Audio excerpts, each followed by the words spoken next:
Welcome to the Stronghold tutorial. This tutorial will teach you the techniques you need to know in order to get your castle up and running. The first task is to find a suitable place to build. To scroll around the map, use the camera movement keys. The first thing you need to do in Stronghold is find a suitable place to site your castle. Left-click on the Saxon Hall building, then find a flat, empty piece of ground on the map. Move your mouse over the main screen until your keep appears. Once you're happy with the position, left-click to place your keep.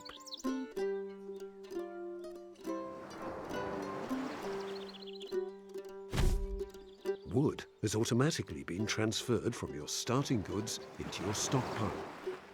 The wood is now available for you to use in your construction.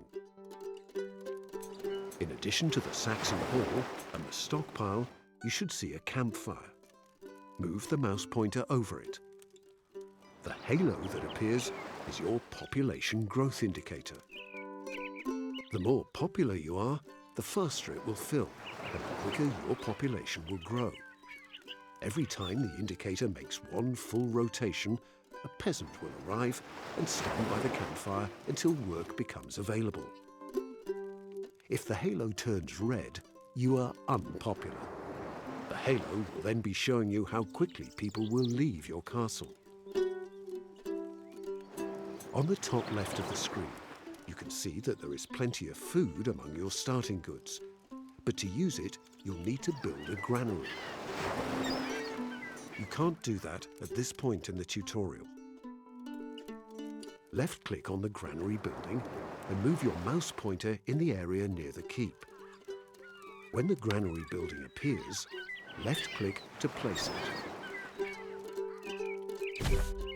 The food in your starting goods will be transferred to the granary.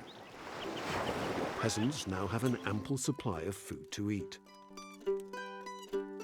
Right-click to exit the build mode.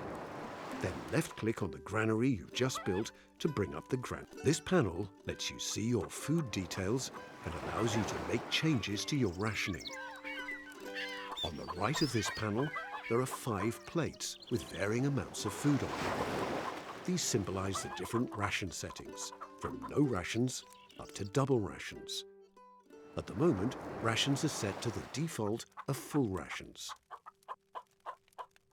Left-click on the plate with the most food on it to set your rations to double. Due to your generous rationing, you're now gaining a big bonus to your popularity each month, and the popularity symbol has changed to a smiling face. The downside to this is that you're consuming food at twice the rate you were before. You can view the rate of consumption by watching the speed of the bar in the granary. Or you simply see the units of food disappear from your granary on the map. Next, right-click to leave the granary and left-click on your Saxon Hall to bring up the Keep panel. This panel lets you view your tax details and allows you to change your tax rate. You can set your taxes to anything from a generous bribe all the way up to a downright cruel tax. Taxes are currently set to the default of no taxes, so you're not gaining or losing any money. Left-click on the right arrow until taxes are set to mean. You will now have a little gold coming into your treasury each month, but you're suffering a big hit to your popularity due to your mean tax rate.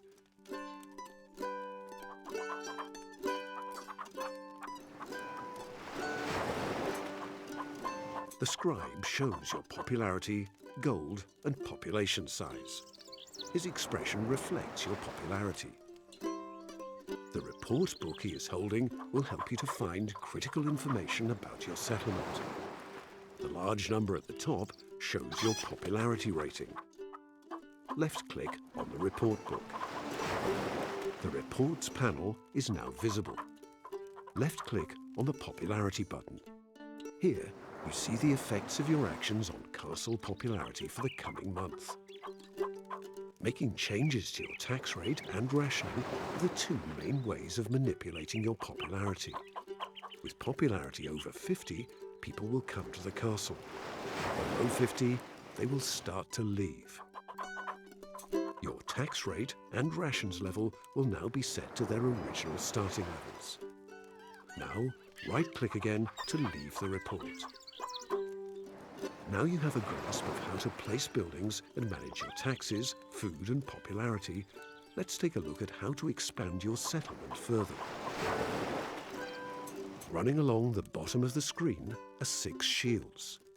These are the building category buttons, which change the type of buildings displayed on the building selection scroll above them. Move your mouse pointer over these shields.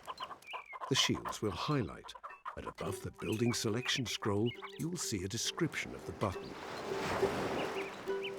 Left-click on the industry building category, hammer. Click on the woodcutter's hut in the building selection scroll and build 4 woodcutter's huts close to the trees. Finally, right-click to stop building.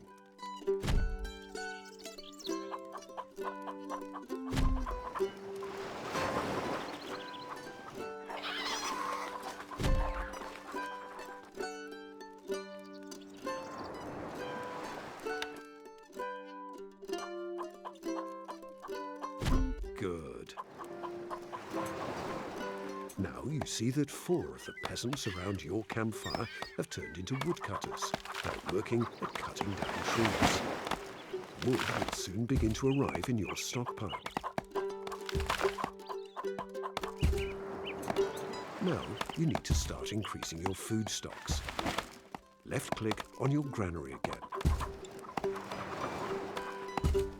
The amount of food you have left is shown in absolute units and also monthly supply. Right-click to exit the granary screen. Left-click on the farm building category, apple. Now place 4 hunters posts and the remaining peasants will become hunters.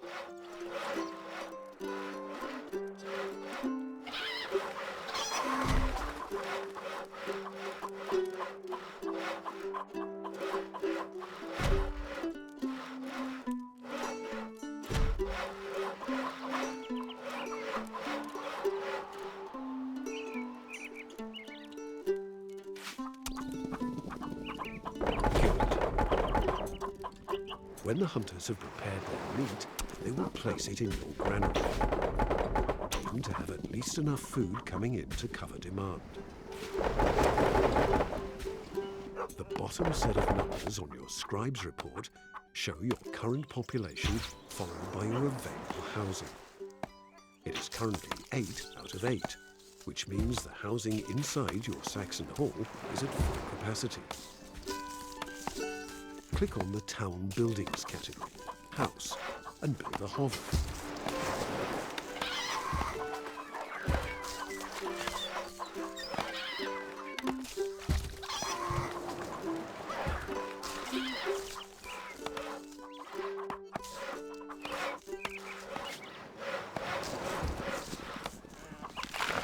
Your available housing will increase and your population will begin growing again.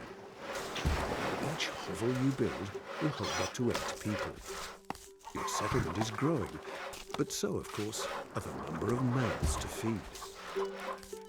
Now, you will learn a few additional interface controls that are useful when playing the game. To rotate the map, move the mouse pointer into the middle of the screen, then press and hold the right mouse button.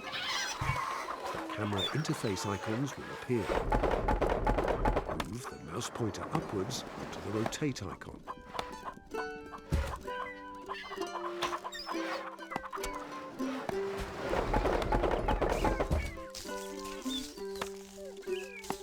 To zoom out, press the right button, move the mouse pointer to the right over the zoom icon and release the button.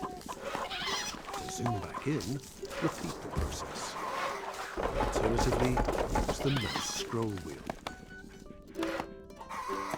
To go full screen, press and hold the right button and move the mouse pointer to the left over the full screen icon and release. To go back to normal mode, repeat the process. To flatten the landscape, press the flatten key. Press the key again to bring the landscape back up. Alternatively, you can click and hold the right mouse button to bring up the camera interface menu for any of the camera controls. Congratulations, you have completed the tutorial. You are now ready to start the first mission of the Stronghold campaign. Would you like to continue playing this map?